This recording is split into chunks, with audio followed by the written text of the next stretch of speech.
નમસ્કાર વિદ્યાર્થી મિત્રો, આપણે નવા સત્રમાં ફરીવાર મળી રહ્યા છીએ. દિવાળીનું વેકેશન આપણે સરસ મજાનું ગયું છે. નવા વર્ષના બધાને હેપી ન્યૂ યર. આવનારું વર્ષ એટલે કે હવે જે તમારું આપણું હિન્દુ તહેવાર પ્રમાણે જે નવું વર્ષ શરૂ થયું છે એ આપણું ખૂબ જ સારું અને અભ્યાસની અંદર ખૂબ જ સારું રહે તેવી માં ભગવતીને પ્રાર્થના. આજે આપણે વિદ્યાર્થી મિત્રો ધોરણ 12 અર્થશાસ્ત્રના 7મા ચેપ્ટરની ચર્ચા કરવાના છીએ. જે આ ચેપ્ટરમાંથી આપણને 5 ગુણનો પ્રશ્ન પણ પૂછાવાનો છે. તો એવા જ આપણે 5 ગુણના આઈએમપી પ્રશ્નને જ ચર્ચા કરવા માટે આજે આપણે ફરીવાર ભેગા થયા છીએ. તો વસ્તી વધારાના કારણોમાંથી એક પ્રશ્ન 100% વિદ્યાર્થીઓ બોર્ડમાં પૂછાશે ને પૂછાશે. તો આઈએમપી પ્રશ્ન સાથે આપણે મળી રહ્યા છીએ. તો પ્રશ્નની શરૂઆત પહેલા આ પ્રકરણમાંથી શું પૂછાવાનું છે એની થોડીક આપણે ચર્ચા કરી જોઈએ. તો પ્રકરણ 7 વસ્તી, એમાં કુલ ગુણ 10 ગુણનું છે વિદ્યાર્થી મિત્રો, અને જનરલ વિકલ્પ સાથે આપણને 15 ગુણનું આ ચેપ્ટરમાંથી પૂછાતું હોય તેવું નમૂનાના પેપર પરથી આપણે કહી શકાય. વિભાગની આપણે જો વાત કરવા જઈએ તો વિભાગ એના 2 પ્રશ્નો છે, વિભાગ ડીનો 1 પ્રશ્ન છે અને વિભાગ એના 2 પ્રશ્નો છે, જેમાંથી એકનો સમાવેશ આલેખમાં છે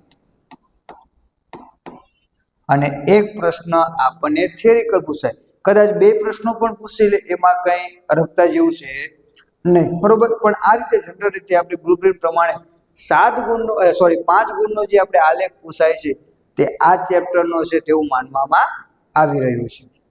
તો અત્યાર સુધી જે આપણે બોર્ડમાં પૂછાયેલા પ્રશ્નોની ચર્ચા કરતા આપણે પ્રશ્ન તરફ વિદ્યાર્થી મિત્રો આગળ વધીએ છીએ. તો પહેલો જ પ્રશ્ન છે આપણો વસ્તી વધારાના કારણો. તો આમ જનરલ રીતે આપણે પ્રશ્નની ચર્ચા જનરલ રીતે કરશું કે એમાંથી નાના પ્રશ્નો આવે તો પણ આપણને વાંધો આવે નહીં. તો વસ્તી વધારાને અસર કરતા 2 પરિબળો છે વિદ્યાર્થી મિત્રો. કેટલા પરિબળો છે? 2 પરિબળો. એક જન્મદર અને બીજું છે મૃત્યુદર. જન્મદર અને મૃત્યુદરમાં સર્જાતો તફાવત એ વસ્તી વધારાનું કારણ બને છે. એટલે કે જન્મદર ઊંચો હોય અને મૃત્યુદર નીચો હોય તો તેવા સંજોગોની અંદર વસ્તીમાં શું થાય છે? વધારો થતો હોય તેવું જોવા મળે છે.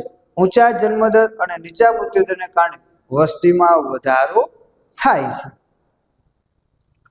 તો આપણે પહેલા જન્મદરનો અર્થની ચર્ચા કરશું. જન્મદર એટલે શું અને પછી મૃત્યુદર એટલે શું? 5 ગુણના પ્રશ્નમાં આવું આવી શકે છે.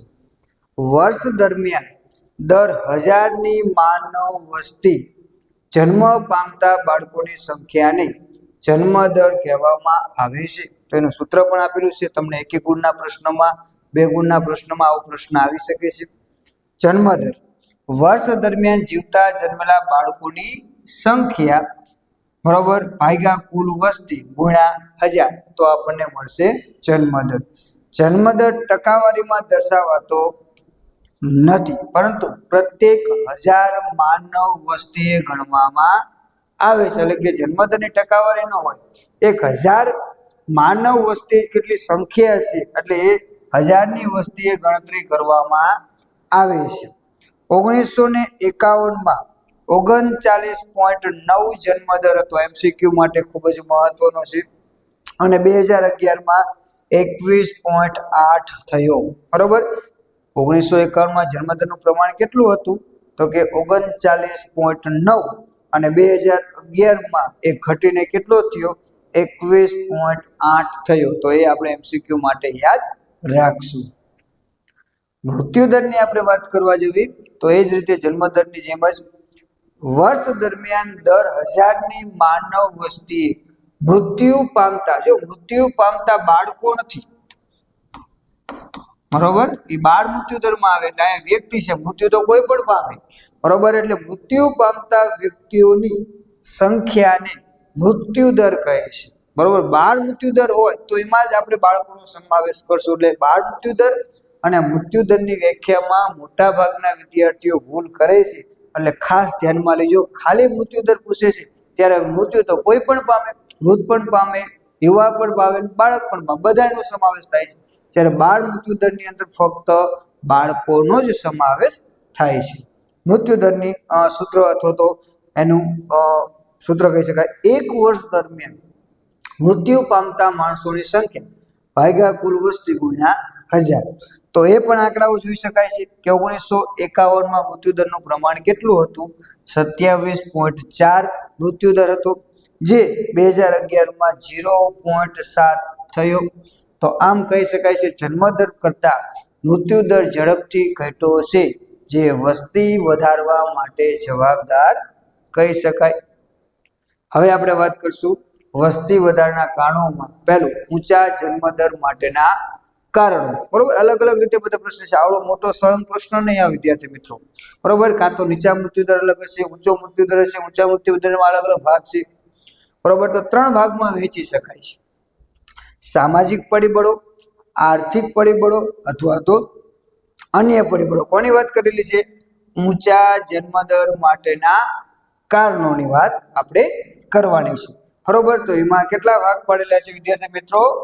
3 ભાગ પાડેલા છે. ઊંચા જન્મદર માટેના 3 ભાગમાં વહેંચ્યું છે: સામાજિક પરિબળો, આર્થિક પરિબળો અને અન્ય પરિબળો. જો હવે બોર્ડની અંદર પ્રશ્ન પૂછાયેલો છે, ઊંચા જન્મદર માટેના કારણોમાં સામાજિક પરિબળો સમજાવો. એવો વિભાગ ડી માટે 3 ગુણમાં પ્રશ્ન પૂછાયેલો છે. બરોબર, ક્યારે? તો કે ગઈ બોર્ડની પરીક્ષામાં 2024 ની અંદર. અને વિભાગ એ ની અંદર જન્મદરનો અર્થ આપી ઊંચા જન્મદર માટેના સામાજિક પરિબળો અથવા તો કારણો ચર્ચો. એવો વિભાગ ઈ માટે કે 5 ગુણમાં પ્રશ્ન પૂછાયો તો 2023માં. તો 2023 અને 24માં બંને રીતે આ પ્રશ્ન સામાજિક પરિબળ વાળો પ્રશ્ન પૂછાણો એવો આપણે કહી શકાય. એકમાં 3 ગુણમાં, એકમાં 5 ગુણની અંદર. તો હવે આપણે સામાજિક પરિબળોની વાત કરવા જઈએ તો સામાજિક પરિબળોની અંદર પણ પેટા 4 નો સમાવેશ કરવામાં આવે છે. તો તમે સ્ક્રીનશોટ લઈ શકો છો વિદ્યાર્થી મિત્રો. હવે ચાવી યાદ રાખજો, કુપુત્ર સાના. ઊંચા જન્મદર માટેના કારણો કે જન્મદર ઊંચો રહેવા પાછળના કારણોની આપણે ચર્ચા કરવી છે. એમાં આપણે સામાજિક પરિબળોની ચર્ચા કરવી છે. તો કુપુત્ર સાના.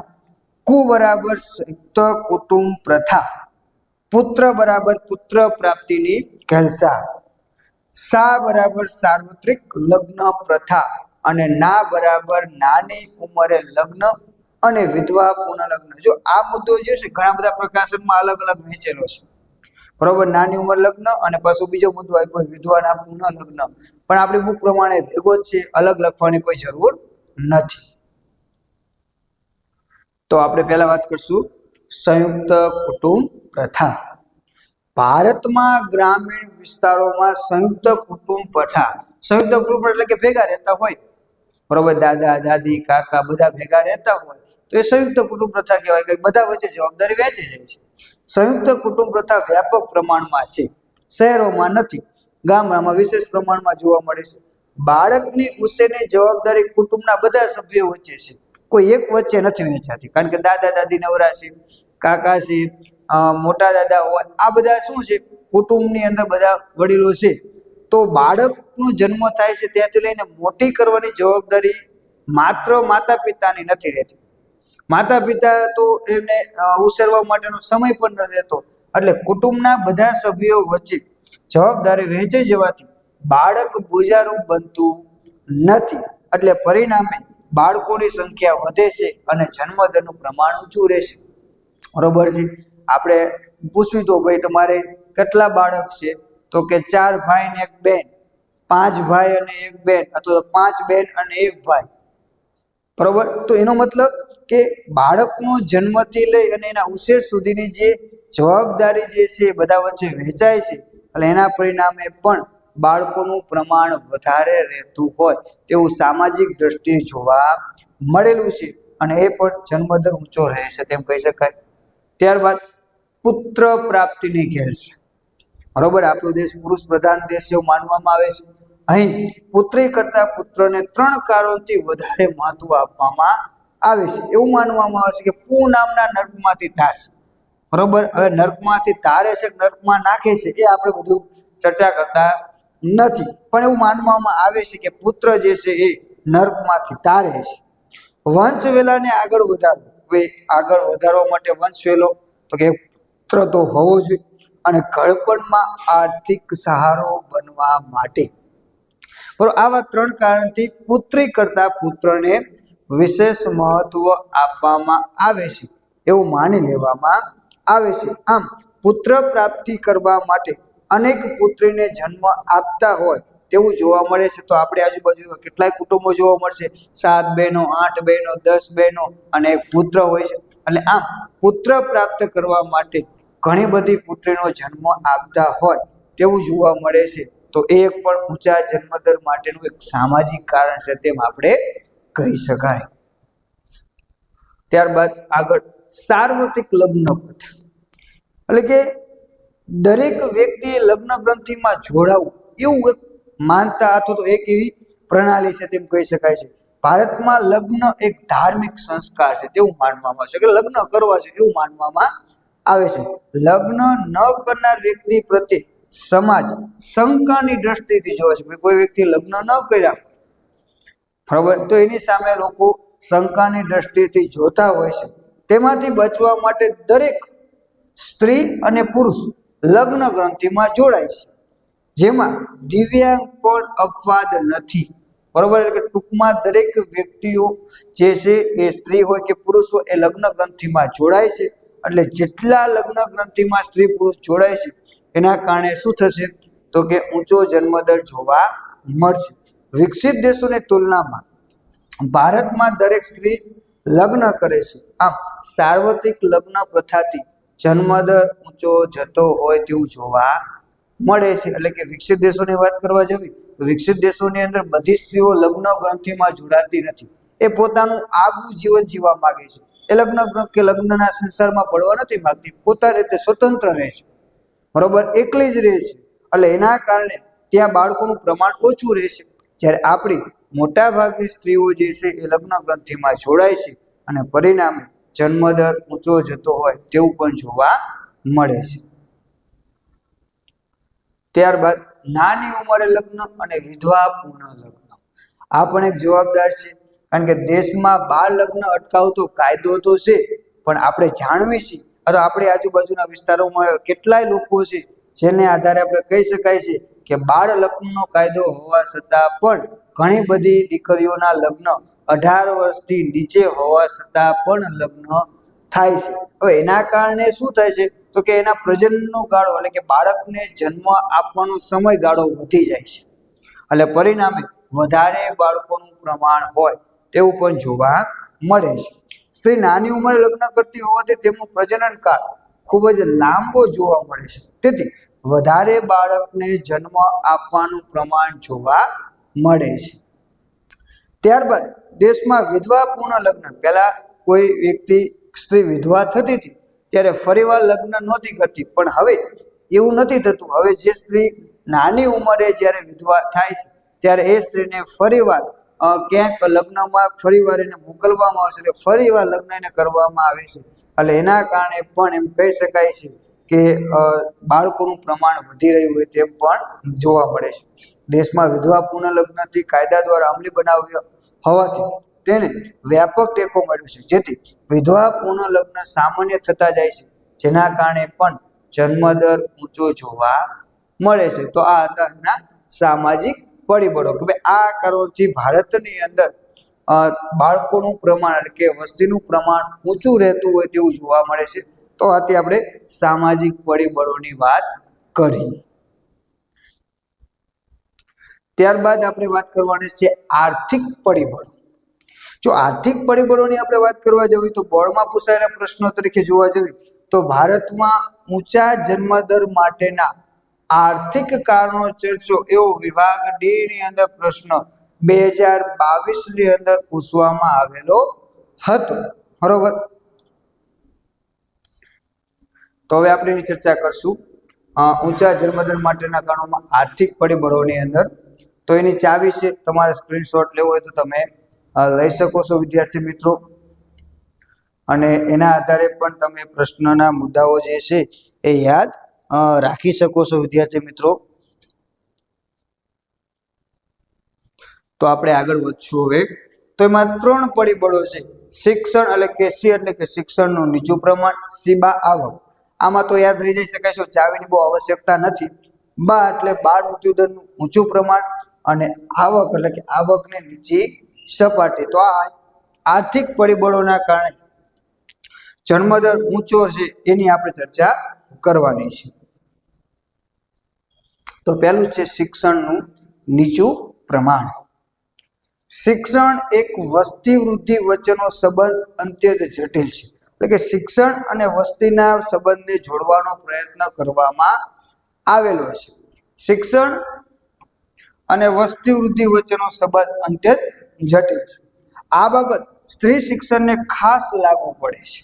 સ્ત્રી શિક્ષણને ખાસ ભાર મૂકવામાં આવેલો છે.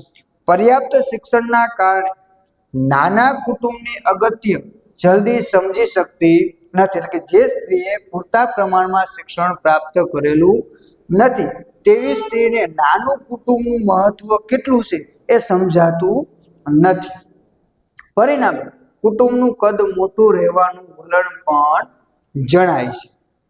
હવે એક સર્વે કરવામાં આવ્યો તો નિરીક્ષણ સ્ત્રીઓની તુલનામાં પ્રાથમિક શિક્ષણ પામેલી સ્ત્રીઓ ઓછા બાળકોને જન્મ આપતી માલુમ પડે છે. એટલે કે એક સર્વે હાથ ધરવામાં આવેલો કે એક બાજુ જેને શિક્ષણ પ્રાપ્ત નથી કર્યું તેવી સ્ત્રી અને જેને પ્રાથમિક શાળા સુધી શિક્ષણ પ્રાપ્ત કર્યું છે એવી સ્ત્રી, તો બંને વચ્ચેના સર્વેમાં એવું જોવા મળ્યું કે જે સ્ત્રી ભણેલી નથી એટલે કે અપર્યાપ્ત શિક્ષણ પ્રાપ્ત કર્યું છે તેવી સ્ત્રીએ વધારે બાળકોના જન્મ આપેલા હોય અને જે સ્ત્રીએ પ્રાથમિક શાળા સુધી શિક્ષણ પ્રાપ્ત કર્યું છે એને થોડુંક નાના કુટુંબનું મહત્વના કારણે એને ક્યાંક ને ક્યાંક ઓછા બાળકોને જન્મ આપેલો હોય તેવું જોવા મળ્યું. અને તે જ બાબત પ્રાથમિક શિક્ષણની તુલનામાં માધ્યમિક શિક્ષણ કે ઉચ્ચ માધ્યમિક શિક્ષણ પામેલી સ્ત્રીઓમાં પણ સાચી ઠરી હોય તેવું જોવા મળ્યું છે. એટલે કે જેમ શિક્ષણનું પ્રમાણ વધારે છે તેમ બાળકોનું એટલે કે સ્ત્રીઓની અંદર બાળકોનું પ્રમાણ ઓછું હોય તેવું જોવા મળ્યું છે. દેશમાં નિરક્ષરતા અને અલ્પ શિક્ષણને કારણે પણ જન્મદર ઊંચો રહેવા પામે છે તેમ આપણે કહી શકાય. ત્યારબાદ બાળ મૃત્યુદરનું ઊંચું પ્રમાણ. બરોબર, જો મૃત્યુદર અને બાળ મૃત્યુદર આ બે વસ્તુમાં ફેર છે. આગળ વ્યાખ્યા આવી ગઈ છે આપણે, તેમ છતાં ફરીવાર આપી છે. જીવતા જન્મેલા દર 1000 બાળકોમાંથી 1 વર્ષનું આયુષ્ય પૂરું કર્યા પહેલા એટલે કે 1 વર્ષ પહેલા મૃત્યુ પામતા બાળકોની સંખ્યાને બાળ મૃત્યુ દર કહે છે. એટલે કે જે બાળકનો જન્મ તો થાય છે પણ 1 વર્ષનું આયુષ્ય ભોગવતા નથી એ પહેલા મૃત્યુ પામતા બાળકોને ધ્યાનમાં લેવામાં આવે છે. એટલે બાળ મૃત્યુદરનું પ્રમાણ વધારે છે એટલે પણ આપણો જન્મદર ઊંચો આવે છે. કેમ તો કે બાળકોની સંખ્યા છે પણ એની સામે બાળકોનું મૃત્યુનું પ્રમાણ ઊંચું છે એટલે એના કારણે પણ વધારે બાળકોની સંખ્યા હોય તેવું જોવા મળેલું છે. 1951માં 146 એટલે કે 1000 બાળકોએ 146 બાળકો મૃત્યુ પામતા હતા, જ્યારે 2011ની અંદર એવું જોવા મળ્યું કે સરેરાશ 41.40 બાળકો જે છે એ 1000 બાળકોએ મૃત્યુ પામ્યા છે 1 વર્ષનું આયુષ્ય ભોગવવા પહેલા. તો આ પ્રમાણ ખૂબ જ ઊંચું છે. તો આ કારણ પણ આપણે એમ કહી શકાય છે કે બાળ મૃત્યુદરના પ્રમાણને કારણે આપણું જન્મદર ઊંચો હોય તેવું જોવા મળે છે. આગળ આપણે વિદ્યાર્થી મિત્રો બાળ મૃત્યુદરના ઊંચા પ્રમાણમાં જ આપણે વાત કરશું. ભારતમાં વિકસિત દેશોની તુલનામાં બાળ મરણનું પ્રમાણ ઘણું ઊંચું છે. બાળ મૃત્યુદર ઊંચો હોવાના કારણોમાં ગરીબી, દીકરીના જન્મની ઉપેક્ષા, પોષણયુક્ત આહારનો અભાવ, સ્ત્રીઓને વારંવાર થતી કસુવાળો, ઉછેરની જૂની માન્યતા, અપૂરતી આરોગ્યની સગવડો, બે બાળક વચ્ચેનો ઓછો ગાળો વગેરે કારણે બાળ મૃત્યુદર વધારે થતા હોવાથી લોકો વધારે બાળકોને જન્મ આપવાનું વલણ ધરાવે છે, જે ઊંચા જન્મદરમાં પરિણમતા હોય તેવું જોવા મળે છે. તો એમ પણ પ્રશ્ન તમને પૂછાઈ શકે છે કે ઊંચા બાળ મૃત્યુદરનું પ્રમાણ ઊંચું રહેવાના કારણો છે. તો આ કારણો છે કે જેમાં ગરીબી છે, દીકરીના જન્મની ઉપેક્ષા કરવામાં આવે છે કે ભાઈ દીકરીના જન્મને કે દૂધ પીતી કરવીને આપણે જે વાત છે, પોષણયુક્ત આહારનો અભાવ, સ્ત્રીઓને વારંવાર થતી કસુવાળો, ઉછેરની જૂની માન્યતાઓ, અપૂરતી આરોગ્યની સગવડો, બે બાળક વચ્ચેનો જે ચોક્કસ સમયગાળો રહેવો જોઈએ એ ન રહે, એના કારણે પણ બાળ મૃત્યુદરનું પ્રમાણ વધે છે. તો વગેરે કારણે પણ એમ કહી શકાય છે કે બાળકોને જન્મ આપવાનું પ્રમાણ વધારે રહે છે. આગળ આપણે આવકની નીચી સપાટી. કુટુંબની આવક નીચી હોય ત્યારે વધારાના બાળકનું આગમન જવાબદારી નહીં પરંતુ અસ્કામત ગણાય છે, એટલે કે આવકનો એક ભાગ ગણાય છે. તમે જુઓ કે જેટલી ગરીબી છે એ લોકોનું બાળકોનું પ્રમાણ ઊંચું જોવા મળે છે. કેમ? તો કે એ લોકો વધારાનું બાળક જવાબદારી નથી માનતા. એ શું માને છે કે આવકનું એક સાધન છે, થોડોક મોટો થશે, થોડીક મોટી થશે એટલે ઓલરેડી ક્યાંક કામે જતા રહેશે, ક્યાંય લારીએ જતા રહેશે, ક્યાંય ગલ્લે જતા રહેશે, ક્યાંક હોટલમાં જતા રહેશે, કે જેના કારણે એ થોડી ઘણી આવક મળશે એટલે આમ કુટુંબની આવક વધશે, એટલે એ આવકનું સાધન ગણે છે. ઝાઝા હાથ રળિયામણા એ ન્યાયને બાળક પણ ભવિષ્યમાં કુટુંબની આવકમાં વધારો કરશે, તેથી વધારે બાળકોને જન્મ આપશે. જેટલા બાળકો એ વધારે બધા બાળકો કમાણીને કરીને લાવશે. ઝાઝા હાથ રળિયામણા એ કહેવતને ધ્યાનમાં રાખી એ વધારે બાળકને જન્મ આપતા હોય તેવું પ્રમાણ જોવા મળે છે. અત્યારે પણ આપણે ચાની લારી પર અથવા નાની હોટલોમાં રોજી રળીને કુટુંબની આવકમાં વધારો કરતા બાળકોના પ્રમાણમાં દિવસે ને દિવસે વધારો થઈ રહ્યો છે. એ પણ એક બતાવી રહ્યા છે કે બાળ મજૂરી કામ વધે છે અને લોકો એની આવકનું સાધન માને છે અને પરિણામે કુટુંબનું કદ મોટું રહેતું હોય તેવું જોવા મળે છે. અને ત્યારબાદ છે આપણા અન્ય પરિબળો. છેલ્લી બાબત આપણે એમ કહી શકાય છે તો ઊંચો પ્રજનન દર અને કુટુંબ નિયોજન અંગેની માહિતીનો અભાવ. બરોબર, આ બે બાબતો એની અંદર સંકળાયેલી છે. તો ઊંચો પ્રજનન દર વર્ષ દરમિયાન 15 થી 49 વર્ષની વય ધરાવતી દર 1000 સ્ત્રીઓની કુખે જીવતા જન્મેલા બાળકોની સંખ્યાને પ્રજનનનો દર તરીકે ઓળખવામાં આવે છે. એક એક ગુણમાં પ્રશ્ન પૂછાઈ શકે છે. ભલે આપણે આ બ્લુપ્રિન્ટ પ્રમાણે એક એક ગુણના પ્રશ્નો નથી, પણ આવી શકે છે. બાળકને જન્મ આપી શકે તેવી 15 થી 49 વર્ષની વયની મહિલાઓના સંદર્ભમાં આ વિશેષતા તપાસી 1967માં આ વય જૂથમાં રહેલી મહિલાઓ માટે સરેરાશ જીવિત બાળકોની સંખ્યા 6 જેટલી હતી, જે 2011માં ઘટીને 3 જેટલી થઈ. તેમ છતાં આ પ્રમાણ થોડું ઊંચું કહી શકાય. એટલે કે 15 થી 49 વર્ષની વયની અંદર જે સ્ત્રીઓ છે તે સરેરાશ કેટલા બાળકોને જન્મ આપતા હતા? 6 બાળકોને જન્મ આપતા હતા અને તેનું પ્રમાણ ઘટાડીને 3 બાળકો થયા. એટલે કે સરેરાશ આ સ્ત્રીઓ જે છે એ 3 બાળકને જન્મ આપતા હોય તેવું જોવા મળે છે. તો એનું પ્રમાણ પણ વધારે છે, તો એ ઊંચા જન્મદર માટેનું કારણ બને છે તેમ આપણે કહી શકાય.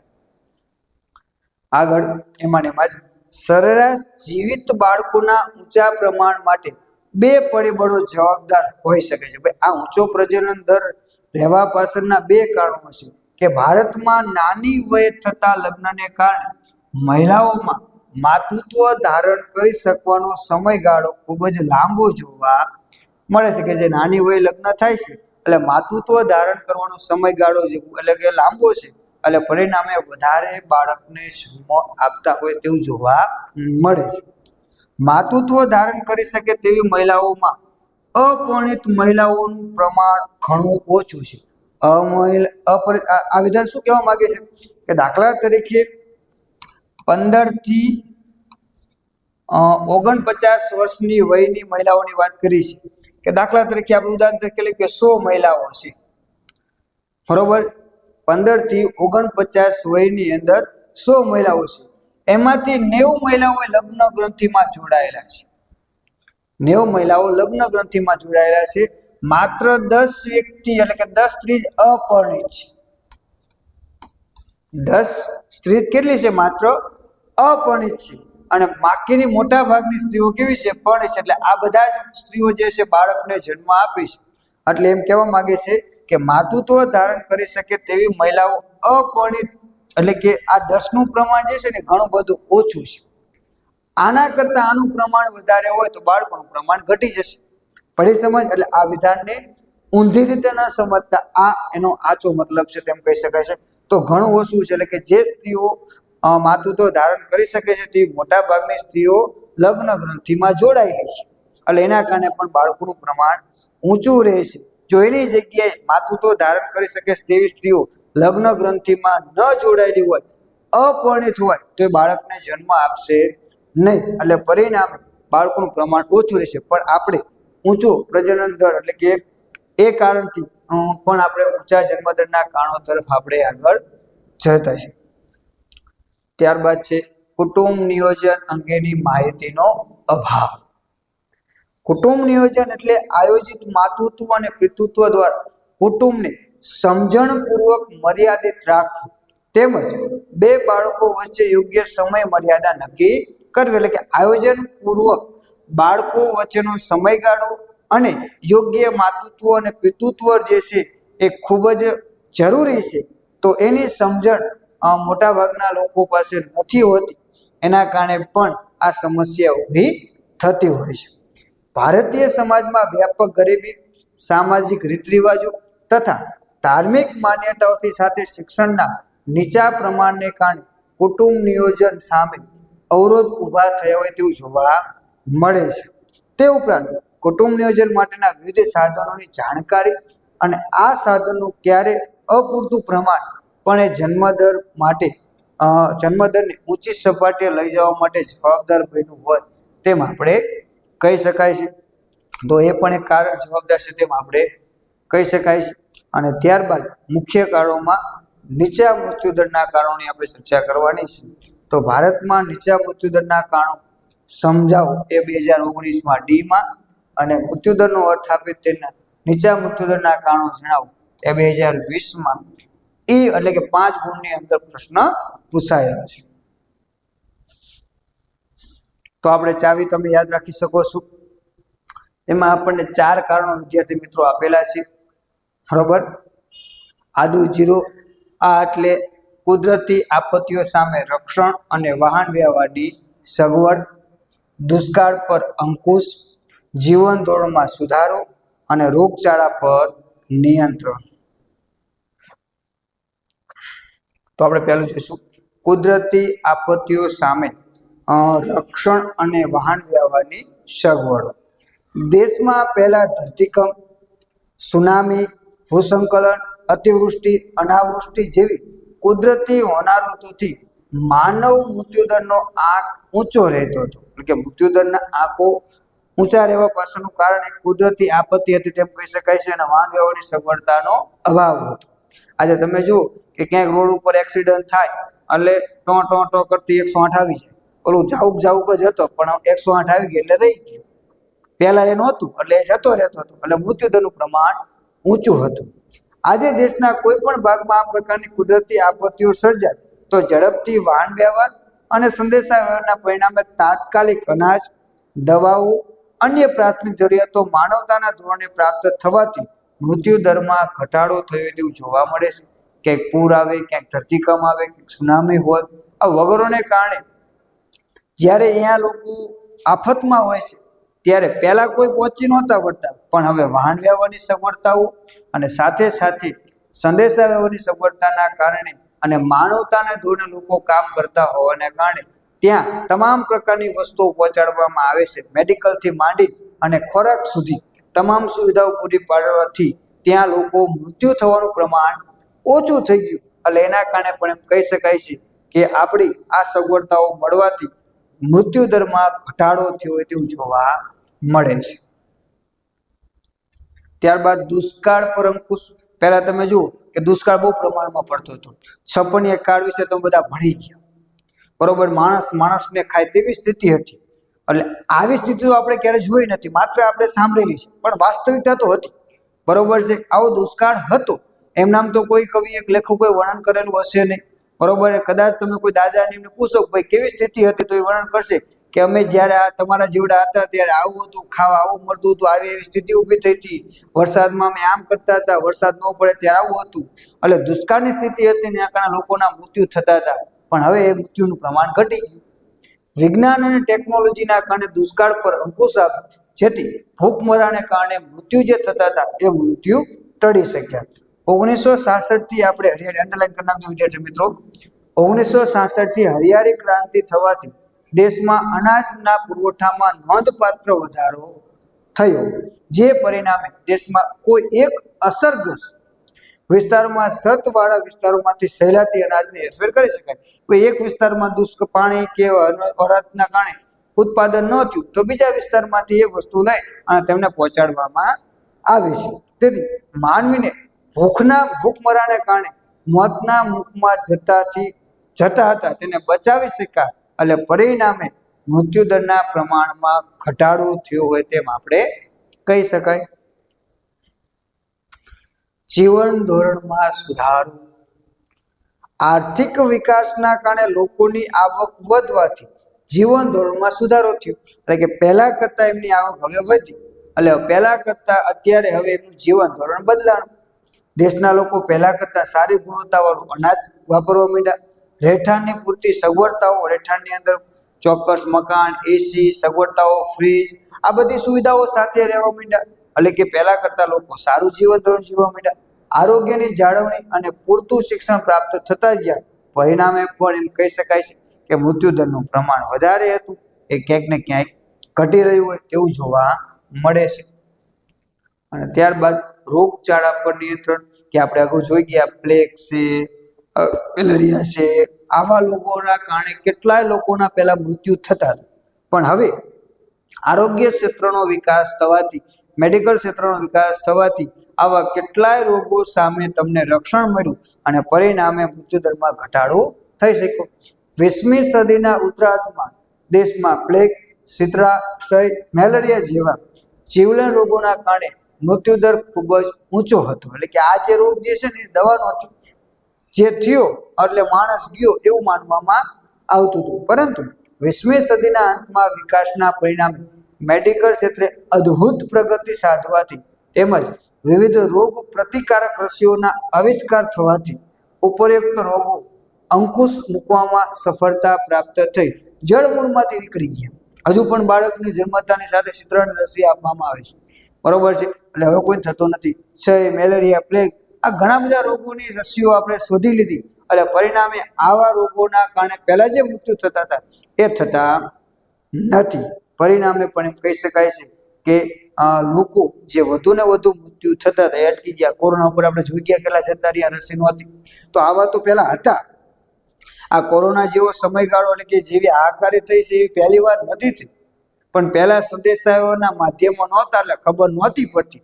બાળકે રોગોના કારણે મૃત્યુ પામતા લોકોનું પ્રમાણ વધુ હતું જ, પણ એ આપણને ક્યાંય ખબર નથી. પણ અત્યારે સંદેશા વ્યવહારના કારણે આપણને બહુ એનો આંકડો બહુ મોટો લાગે છે. પરિણામે પણ એમ કહી શકાય છે કે આ રોગો સામે રક્ષણ મેળવી શકાનું, રસી શોધી ગઈ તો એના કારણે મૃત્યુદરના પ્રમાણમાં શું થયો, ઘટાડો આપણે કરી શક્યા. તો પરિણામે આપણે નીચા મૃત્યુદરના કારણોમાં આપણે આગળ વધીએ. તો વિદ્યાર્થી મિત્રો, આજના પિરિયડની અંદર આટલું જ. આ બે પ્રશ્નોની આપણે ચર્ચા કરી છે, એક નીચા મૃત્યુદરના કારણો અને ઊંચા જન્મદર માટેના કારણો. આ બે પ્રશ્નોમાંથી વિદ્યાર્થી મિત્રો ક્યાંક ને ક્યાંક આનો પ્રશ્ન હશે ને હશે જ. 3 ગુણમાં હશે કાં તો 5 ગુણમાં હશે.